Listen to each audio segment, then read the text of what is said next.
High সম্মানিত viewers, long time এগো অনেক দিন পর ভিডিওতে আসলাম। আপনারা দেখতে পারতেছেন আমি এই চর ভাগ্যকুলে জমিতে আমার সেট থেকে একটু বেশ দূরে এই বাচ্চারা আসছে আজকে প্রথম। আজকে শুক্রবার, আপনারা জানেন, অনেকেই জানেন যে আজকে আমার কিছু বন্ধু বান্ধব আসবে, কিছু পিকনিকের মতন হবে। ওরা 7-8 জনের মতন আসতেছে এবং আমার ফ্যামিলি এবং এখানকার কিছু আছে। আমরা সবাই মিলা এক পাতিলে আজকে খাবো। যাই হোক, একটা পাকশাক করে আমরা আসলে আনন্দটা হলো বড় কথা। পিকনিকটাকে কি খাইলাম সেটা বড় কথা না, আনন্দটা আমরা কতটুকু করতে পারলাম সেটাই। হাসান ভাই এবং আরও যারা আছেন, সোহেল ভাই আছেন, সোহেল ভাই আসছেন গেছেন কিনা জানি না, উনি আমার সাথে যোগাযোগ করেন নাই, বা আমি উনার বাংলাদেশের নাম্বার জানি না, যে কারণে আমি করতে পারি নাই। হাওবার আমি এবার এখানে একটু বোনা কাটা, আমার অনেক দেরি হয়ে গেছে। আমার শেষে সবাই দেখেন কত বড় বড় বড় পিএইচ ফুট হয়ে গেছে, গা দেখছেন কত বড় বড় পিএইচ ফুল হয়ে গেছে, কিন্তু আমার বোনা কাটা এখনও হয় নাই।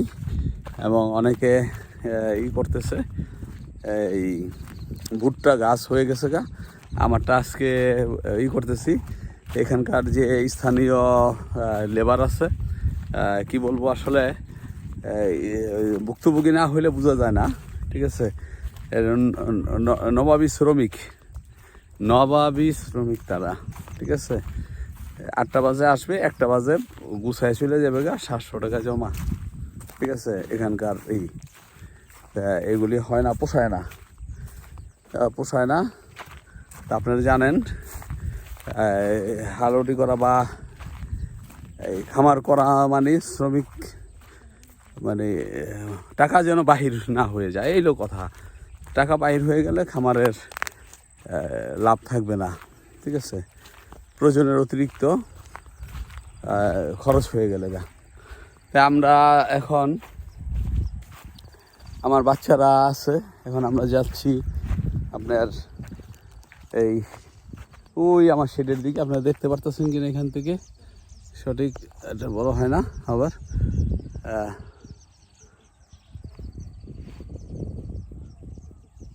ঠিক আছে,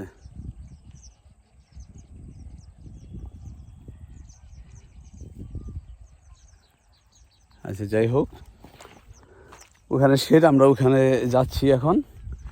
এই আমরা এই দেখেন, এইখানে এই ভুট্টা গাছ এখানে বপন হয়েছে। ভুট্টার সাথে সাথে এখানে যথেষ্ট পরিমাণ এই ভুট্টা গাছ, এই যে ভুট্টা গাছ এখানে বড় হয়ে গেছে গা। কিন্তু আমার এখনও ভুট্টা বীজ বপন শেষ হয় নাই, তা হচ্ছে। ওখানে লেবাররা কাজ করতেছে আমার। তা এখন আমি আমার শেডের দিকে যাচ্ছি, ওখানে। তো আজকে একটু আনন্দ হবে বলতে, এই যারা বন্ধুবান্ধব আছে, যারা একটু একসাথে হইলে, যেমন ওই যে কফি হাউসে সে আড্ডাটা আজ নেই, যে ওরকম বন্ধুবান্ধবরা যখন আসে তখন সেই কফি হাউসের কথাই মনে পড়ে, এরকম আর কি। আসবে বন্ধুবান্ধব, এটা হলো আমার কর্মজীবনের বন্ধুবান্ধব। তারপর আমার স্কুল জীবনের বন্ধুবান্ধব আছে, তারপর আমার কলেজ জীবনের বন্ধুবান্ধব আছে, ঠিক আছে।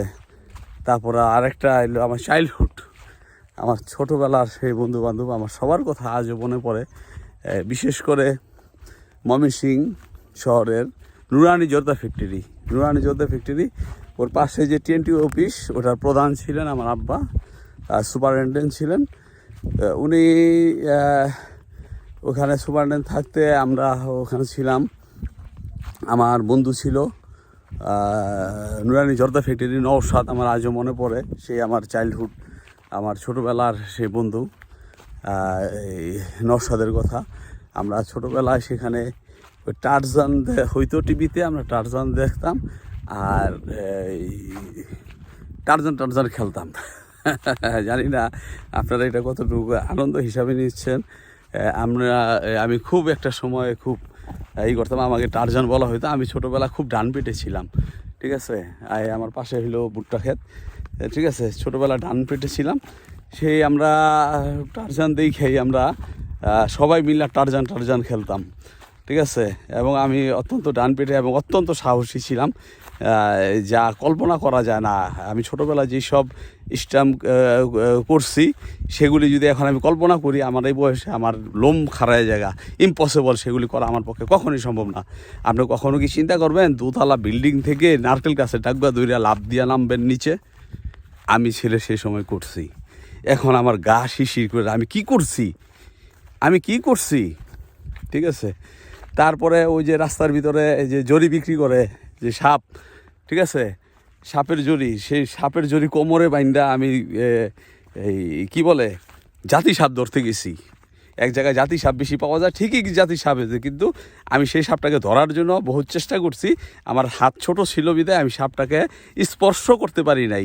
আমি বহুত চেষ্টা করছি সাপটাকে ধরার জন্য, কারণ আমার লোক জড়িগুটি আছে, ঠিক আছে। দেখেন, আপনি চিন্তা করেন বোকা হরদম কাকে বলে, ঠিক আছে। এখন চিন্তা করি হায় কী করছিলাম, আমি কী করছি। অনেকগুলো জীবনের এই যে মৃত্যুর মুখ থেকে আল্লাহ পাক রক্ষা করছেন, আলহামদুলিল্লাহ, আল্লাহ কাছে শুকরিয়া। মৃত্যু একদিন হবে নিশ্চিত, তাই মৃত্যুর মতন সত্য জিনিস নাই।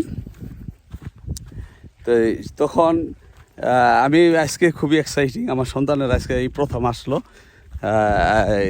তারা সেরে যাবে, তারা দেখবে বাবা কোথায় থাকে, কি করতেছে। আজকে প্রথম থাকবে, দেখবে তারা। আর এই জায়গাটা আমি খুব এক্সাইটিং। আর পিছনে আবার আলম ভাইও আসতেছেন, ঠিক আছে। তাই আলম ভাই আসতেছেন, আর অনেক অতিথি আসতেছেন, বন্ধুবান্ধব আসতেছেন, যারা নাকি আমার সাথে যোগাযোগ রাখেন কিছু একটু খামার করার জন্য। সেই সব ভাইয়েরাও কিছু আসার জন্য করছেন। আমি বলছি আসেন, ওয়েলকাম, ঠিক আছে। কেউ আসতে চাইলে আমি কাউকে না করি না, ঠিক আছে। আসেন, দেখেন, খামার করা এত মুখের কথা না, সেবদা সাধুগুলা যায় না, ঠিক আছে। ওই 20,000 10,000 টাকা দিয়ে খামার করবেন, এই স্বপ্ন কখনোই করবেন না। এটি ভুল কথা। আপনি একটা ছোট, আপনি যদি 1 বিঘার ভিতরে যদি একটা কিছু করতে চান, ন্যূনতম আপনার 3 থেকে 5 লক্ষ টাকা চিন্তা করে আসতে হইব, ঠিক আছে। 3 থেকে 5 লক্ষ টাকা আসতে হবে যদি 1 বিঘার ভিতরে। আর যদি বলেন 5 বিঘার ভিতরে, তাইলে আপনি মনে করেন পরিকল্পনা মাফিক আসতে হইব। আপনি কতটুকু করতে পারেন, আপনার কি লেবার, আপনার লেবার, আপনাকে পরিশ্রম করতে হইব। আমার এই জীবনে আমি মনে হয় না এই হুন্ডার থেকে আমার দোকান থেকে আমার হুন্ডার এই 10 কদম আমি হাঁটছি। শুধু আমার রুমের থেকে বাথরুম যেতে যতটুকু সময় এলে আমি হাঁটছি। বাজারও গেছি আমি হুন্ডার দিয়া। সেই ছেলে আইসে আজকে দেখেন কিলো আমাকে হাঁটতে হয়, কিলো আমাকে হাঁটতে হয়। যদিও ভালো লাগে, যদিও হাঁটার একটা সময় আমার খুব চয়েসফুলই ছিল, জানি শরীর স্বাস্থ্যের জন্য এটা ভালো, ঠিক আছে। আজকে আমার কাছে খুব ভালো লাগতেছে। আমার সন্তানেরা আজকে প্রথম আসছে, সবাই আসবে, আরও আপনারা দেখতে পারবেন। এটা আসলে প্রারম্ভ।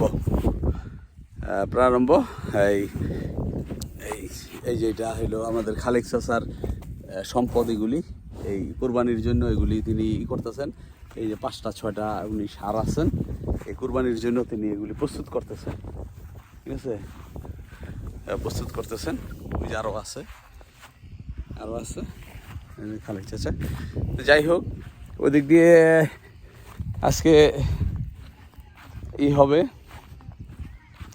আয়োজন হবে আজকে। আর বাবুর্চি হইল আমার ওয়াইফ এবং রফিক ভাইয়ের ওয়াইফ, এই 2 জন আজকের বাবুর্চি। আমার স্ত্রী আগে কোনো কিছু পারতো না, একটু করে শিখাইছি, মানে হয় না এই সেই বুঝেন না, পুরুষ মানুষের তো একটাই ডায়লগ আছে, এই কী পাকাইছো, লবণ হয় নাই, বেশি হয়েছে, এরকম করে আর কি খোঁচায় দেখাইয়া তাকে একটু আয়া পা, চলো, ঠিক আছে, আয়ো। এই অবস্থা আপনারা দেখতেছেন যে আমাদের শেডের দিকে আমরা যাচ্ছি। ওই যে শেডটা দেখতে পারতেছেন আপনারা, মনে হয় দেখতে পারতেছেন। শেডের দিকে যাচ্ছি আমরা। এটা রফিক ভাই থাকেন এখানে, এটা এই শেডটার মধ্যে রফিক ভাই থাকেন, এটা কামাল ভাইয়ের শেড। তো যাই হোক, সুমন করছিলেন, এই যে সুমন এটা করছিল, কিন্তু সুমন দুঃখজনক, সুমন তারপরে স্বপন টিকতে পারলো না, চলে গেছে গা, তারা চলে গেছে গা, দুঃখজনক। আব্বা আসো, বাবা সেটে আসো। তারা টিকতে পারলো না, তারা চলে গেছে গা, অনেক টাকা লস খাইছে, ভুল সিদ্ধান্ত, ভুল। হাসান সাহেবের কাছে বলছিলেন আমরা গরু কিনতে যাব, যদি আমার কাছে বলতো তা আমি যাইতে দিতাম না, আমি বলতাম না তোমরা গরু কিনো না, গরু কিনতে হইলে আগে ঘাসের ব্যবস্থা করো, ঘাসের ব্যবস্থা না করিয়া তোমরা গরু কিনো না। শেষ কাটালে তাই হয়েছে, আইয়া শেষে ঘাস পায় নাই। হ্যাঁ বাবা আসো, ওই যে খামার, হ্যাঁ তারা আমার মেয়ে, এই যে আমার মেয়ে। আচ্ছা, তারপরে একমাত্র মেয়ে আমার, ঠিক আছে, একটাই মেয়ে। আর তারপরে শেষে আর কি হইলো যে তারা অনেক টাকা লস করে, গরুগুলো অনেক লস করে পরে বিক্রি করে এই গড়টর ফালায় থুইয়া তারপরে তারা চলে গেছে। হয়তো আমি শুনছি, জানি না, হয়তো টাকা লোন টোন করে আনছিল, ঠিক আছে, যে কারণে অনেক সমস্যার সম্মুখীন হয়েছে। আলহামদুলিল্লাহ, আমরা আজকে এ পর্যন্তই ভিডিওটা রাখতেছি। দেখতেছেন ওই শেডটা, ওই শেডটা ওখানে, আমরা এখানেই শেষ করি, শুরু করলাম আর কি। থাকেন, আসসালামু আলাইকুম।